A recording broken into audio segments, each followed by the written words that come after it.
नमस्कार, मैं डॉक्टर आशुतोष कुमार यादव आप सभी का आशुतोष मास्टर गंगा इस चैनल पर स्वागत करता हूं।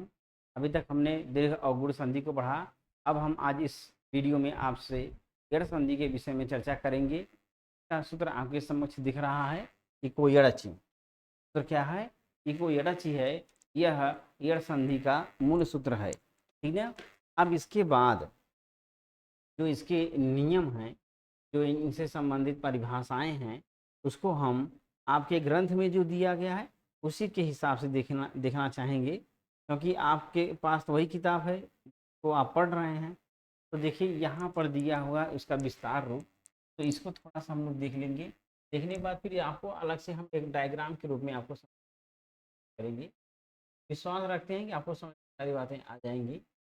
चलिए देखिएगा, यहाँ का लिखा हुआ है कि यदि ह्रस्व या दीर्घ ई उ री, ठीक ना, यदि ह्रस्व अ, ना, यदि ह्रस्व या दीर्घ ई उ री तथा री, इन चारों के बाद कोई असमान स्वर आ रहा है, तो या दीर्घ ई हो उसके स्थान पे या करेंगे, उ या उ हो उसके स्थान पे वह करेंगे, री हो तो र करेंगे, ली हो तो ल करेंगे। यही आपका नियम बनता है। कहाँ? तो दीर्घ संधि, ये कोई अच्छी। अब इसको हम डायग्राम के रूप में अगर समझना चाहें तो हम इसको इस रूप में देख सकते हैं। जैसे सूत्र आपका लिखा था इको एड़चि, क्या लिखा था? सूत्र था आपका इको एड़चि।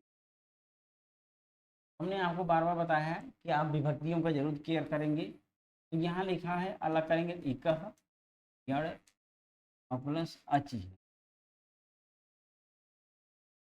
तीन चीजें हैं। इकह षष्ठी विभक्ति एक वचन का यह रूप है, ये प्रथमा विभक्ति एक वचन है, एक वचन आपका डायग्राम बन सकता है।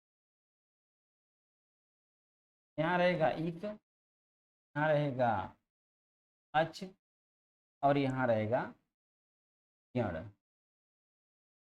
मतलब ये होगा कि यदि एक प्रत्याहार ना, यदि एक प्रत्याहार, अब एक प्रत्याहार में क्या क्या बढ़ाएंगे? ई उ ई और ठीक। तो यदि एक प्रत्याहार के बाद कोई भी, आप पुस्तक में लिख दीजिएगा असमान, क्योंकि समान आता है तो दीर्घ संधि होने लगती है। असमान स्वर वर्ण, अब स्वर वर्ण में पूरे स्वर आ जाते हैं। अब पूरे स्वर में जो स्वर समान वाला उसको हटा देंगे। तो कहा कि यदि ई उ री ली के बाद कोई भी असमान स्वर वर्ण आ रहा है तो हम क्रमशः यण आदेश करेंगे। यण माने य व और ये हम आदेश कर देते हैं। ठीक ना। अब इसको समझ, अब उदाहरण जैसे अगर समझाएं तो आप जैसे यही है इति धन आदि है। अब इति प्लस आदि में आप देख रहे हैं अंत में क्या है? ई है, और यहाँ क्या है? आ है। तो इसमें क्या कहा कि यदि इक के बाद, इक में ई है ना, ई उरीली चारों हैं, इसमें ई है और बाद में क्या होना चाहिए? असमान स्वर होना चाहिए। असमान स्वर में आ मिल गया, तो मतलब ई के बाद असमान स्वर आ मिल गया। इसका मतलब हम अब क्या करेंगे? इसी ई के स्थान पे क्या कर देंगे? यह आदेश कर देंगे। यहाँ हो जाएगा ईता में हलंत, और फिर यहाँ हो जाएगा आदेश, सॉरी आदि है, आदि है, और मिला देंगे जब हम तो बन जाएगा इत्यादि। यही आपका संधि है। तो कहने का मतलब आप ये समझ रहे होंगे अब कि हम इति धन आदि को जो समझे हैं, यहाँ पे ई है और उसके बाद असमान स्वर आ है तो मिल गया इत्यादि। क्लियर ना? तो ये तो आपका एक कॉमन सा चीज हो गया सूत्र को देख करके। अब इसको हम अलग अलग डायग्राम बना करके अगर एक एक पार्ट को अलग अलग समझाएंगे तो ज़्यादा समझ में आएगा। ठीक है, तो देखते हैं। ये डायग्राम जो आपको मैं बता रहा था उसको हमने यहाँ बनाया हुआ है। ठीक, इस डायग्राम को देख करके आप अच्छे से समझ सकते हैं।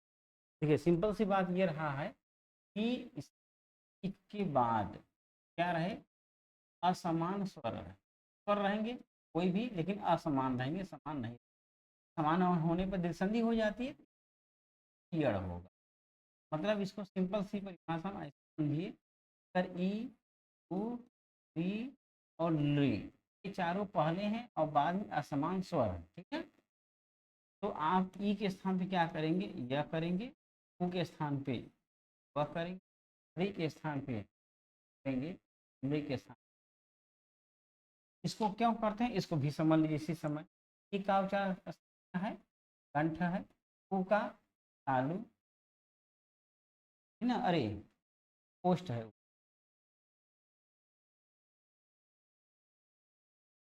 का क्या है, ओष्ठ है, री का मूर्धा है और री का दंत है।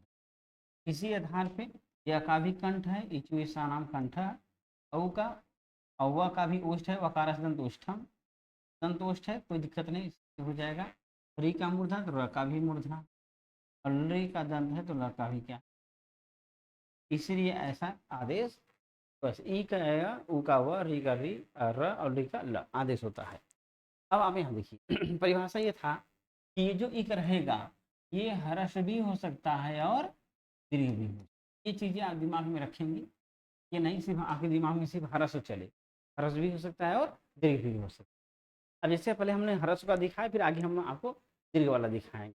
अब देखिए यहाँ हर्ष ई के बाद असमान स्वर आ रहा है, ई के स्थान पे यह हो रहा है, जैसे इधन आदि, यहाँ पर ई है और इसके बाद असमान स्वर आ है, ई के स्थान पे यह मिला दिया इत्यादि बने, फिर वो है असमान स्वर व आदेश हो, गुरु में उ है, यहाँ असमान स्वर आ है, उ के स्थान पे हुआ यानी गुरुआदेश है, ठीक है।